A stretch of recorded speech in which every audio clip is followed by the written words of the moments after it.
So we get to move on into a conversation involving fractions, and fractions are going to be a part of our mathematical journey for the entire semester in many different ways.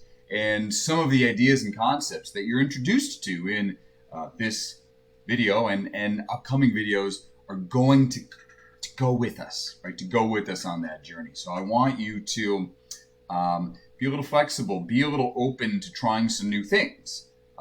Particularly if you've found yourself struggling with fractions before, as I know many students do. But we're going to get you over that. So we're going to start with a basic introduction to fractions, what they are, some different types, right? So I always like to start by having my students draw what they see when they envision a fraction, because the visualization process is really important. So if you see the fraction 3/5, what do you picture? So draw that right now. Pause and draw. I'm going to keep going. So often I see students do something like this, right? They might draw a circle and then take that circle and cut it into equal slices. It's really important that when you are making your drawing, all of the slices are the exact same size. Now this bottom number, the 5, the denominator, tells us how many pieces to cut up our picture into, right? So it's the total number of slices, total number of pieces. All right, so we have 1, 2, 3, 4, 5. The top number now. So what that is telling us is how many of those pieces are we talking about? How many are we using? How many are we eating? How many are we taking? How many are we, asking for? Whatever it is, right? How many questions were right? Right? What is the question referring to? So you might have a drawing that looks something like that. Or maybe you went in the rectangular method. Maybe you drew a rectangle and you cut that up into 5 slices. 1, 2, 3. Let's see if I can get them equal. Yeah, close. Those should all be equal. That's pretty close. And then you shaded 1 and 2 and 3 of them, right? So just pause and take a minute and think, what do you notice, right? What are some things you notice? Pause the video. What do you notice? What I notice, a couple things, is that if I shaded 3 out of the 5 sections of this whole thing, that there are 2 left, right? There are 2 left that I didn't shade, right? 2 left. That's just one thing I notice. Doesn't mean it. We're not saying this. We're going to do anything with that. These are just things to notice. Another thing that you might notice is that I didn't shade the whole thing, right? Did not shade all of it. Okay? So those are just some things that I notice about this. So let me give you a different fraction. So now we're going to scroll down. I'm going to give you a new fraction, and I want you to draw this fraction. So this one is 5/4. Take a second and draw that. Pause the video, come back. I'm going to keep going. So one thing that you might do if you go the circle method is you draw your circle, and based on our last discussion, you know that the denominator is how many equal slices there are. So if I take this circle and I cut it up into 4 equal slices, that's actually a little bit easier to do. Go top to bottom, left to right, those should all be equal. Or maybe you took a square, right? Maybe you took a rectangle or a square or something like that and cut it up into equal slices. We know we have to shade this many of them, right? We're saying we want to take 5 out of the 4 things. So I've got four pieces and I need to shade 5 of them. So I start shading. 1 and 2 and 3 and 4. This is where some people get a little stumped. But I want you to think, what would I do next? I need to shade 5, but I only had 4. Hopefully you came up with, you just draw, that's not a good circle, but you draw another circle, right? You draw another circle and you shade one of those. So what we have is circles that are cut up into 4 equal slices, and we're going to shade 5 of those slices. Okay? So I've got 1, 2, 3, 4, 5 shaded. I could do the same thing with the square, right? I need to shade 4, the rectangle, whatever you ended up doing. I need to shade 1, 2, 3, 4, and then go to a second square and shade one of them. So it's a total of 5 fourths. All right. So what are some things we notice here? Well, we had to make 2 circles, right? We had to make 2 squares. So the question then is, what's the value, right? What is our value? In our first example, we did not shade all. We did not shade all of them. In the second one, we did shade all of one circle, and then we had to go on to a second circle. So this, if we talk about what the value of these fractions would be, what that means, the 3/5 has a value less than 1. 1 would be if I shaded exactly the full circle. 5/4 has a value greater than 1.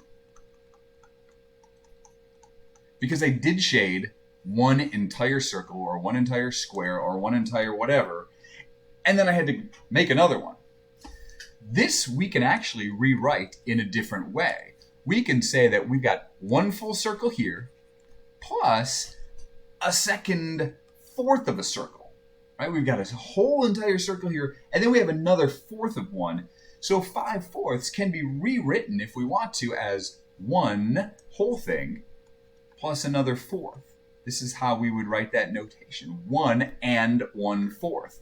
And this thing is called a mixed fraction or a mixed number. The proper terminology for this type of fraction up here, where the numerator is at least as big as the denominator, right? The top number, the numerator, is at least as big as the denominator. This is called an improper fraction. I don't like that word.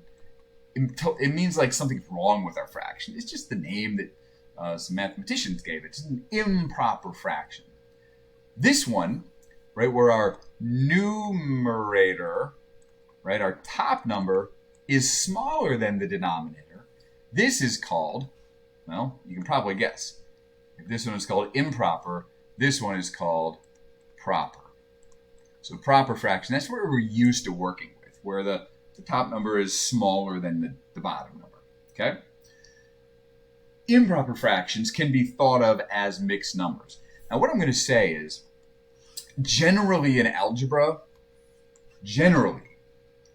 improper fractions tend to work better with the stuff that we do than mixed numbers do.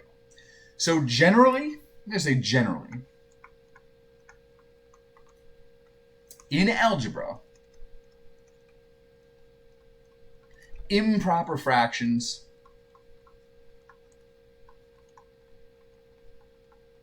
are fine. They are totally fine. You can leave things like improper fractions. You may have had other math classes where you always had to change improper fractions to mixed numbers. I need you to know that that can be done. But generally in algebra, improper fractions are fine. The one exception to that, I would say, is if you come to a problem that is a story problem. It has some sort of meaning to it, some sort of unit of measurement. Mixed numbers can be a little bit easier to work with. If I said, I drove 78/5 miles to work, do you know how far I actually drove? Probably not. But if I said, I drove 15 3/5 miles, which one makes more sense? 78/5 or, what did I say it was? I did it in my head. 15 3/5 miles. Which one of those can you actually picture a little bit better? Probably this one, right? Probably this one, because I know about 15 to 16 miles. This one, I can't really visualize how big that is in my head. So in algebra, right, if we're just working with equations or things, this would be fine. But as soon as it has a unit with it, right, then the mixed number is generally a little bit better. Now, the last thing I'm going to say is sometimes we're given a mixed number and we want to change that. We want to convert it into an improper fraction. Sometimes we need to work with it in an improper fraction. Impropers are actually usually easier to work with. So here's how we do it. In fact, a picture actually helps. We're going to draw 2 1/3. So I'm going to have you draw 2 1/3. Pause the video. And what you should draw, or hopefully drew, is something like this.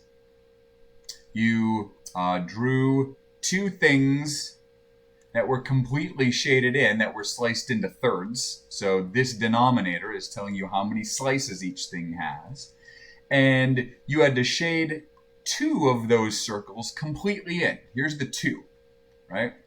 Here's 1, 2. And then you have a third of another one. That's the picture of what 2 1/3 looks like. Now the question is, when we change to improper, what we're saying is 2 1/3 is how many thirds? That's the question. How many thirds is it? How many of those denominators is it? Well, how many do you see? 1, 2, 3, 4, 5, 6, 7. 7 thirds. You have 7 thirds. 2 1/3 is equal to 7 thirds. Now, the shortcut mathematical trick process would be take your denominator and multiply it by whatever that whole number is. Because there are 3 things in each whole circle, and there are 2 full circles. 3 times 2 is 6. And then you add whatever number you had on the top. It's this one that's left over. So 2 1/3 is 3 times 2 plus 1, and then it's all over that same denominator. 3 times 2 is 6, plus 1 equals 7 thirds. And so that's how we can change between these different forms of fractions.